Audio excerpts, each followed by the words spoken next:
People are talking a lot about inequality these days, about the fact that the richest 1% have so much more than everybody else. But most of the focus seems to be on the United States, and it strikes me that the same story needs to be told about global inequality too. So I did some research, and this is what I found from reliable sources like the UN. It turns out that while the US is totally out of whack, things are actually way worse for the planet as a whole. Let's start with this graph. A perfectly even distribution of wealth among all living people, with everyone divided into 5 equal groups.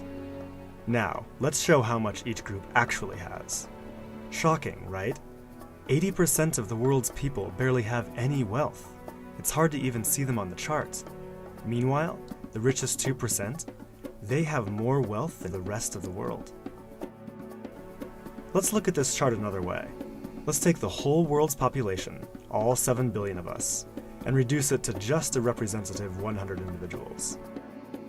Here they are, poorest people on the left, richest people on the right. Now let's show how the world's total wealth, roughly $223 trillion, is distributed. The vast majority have practically nothing. Nothing with which to educate their children, nothing with which to pay for basic medicines. While the richest 1%, they've accumulated 43% of our world's wealth. The bottom 80%, meanwhile, and that's 8 out of every 10 people, have just 6% between them. But even this doesn't really show how extreme things have become.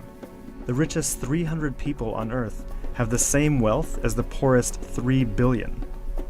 So the number of people it takes to fill a mid-sized commercial aircraft have more wealth than the populations of India, China, the US, and Brazil combined.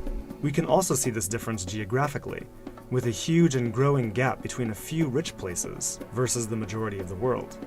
For most of history, things were much more equal. 200 years ago, rich countries were only 3 times richer than poor countries. By the end of colonialism in the 1960s, they were 35 times richer. Today, they're about 80 times richer. Rich countries try to compensate for this by giving aid to poor countries, about $130 billion each year. That's a lot of money. So then why does the wealth gap keep getting bigger? One reason I found is that large corporations are taking more than $900 billion out of poor countries each year through a form of tax avoidance called trade mispricing. On top of this, each year poor countries are paying about $600 billion in debt service to rich countries, on loans that have already been paid off many times over. And then there's the money that poor countries lose from trade rules imposed by rich countries to get access to more resources and cheaper labor. Economists from the University of Massachusetts calculate that this costs poor countries about $500 billion a year. Altogether, that's more than $2 trillion that flows from some of the poorest parts of the world to the richest. Every year. Rich governments like to say they're helping poor countries develop. But who's developing who here?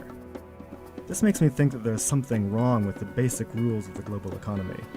It can't be okay that the wealth of our planet is becoming so concentrated in the hands of such a tiny number of people. The only reasonable response, it seems to me, and our only hope, is to change the rules.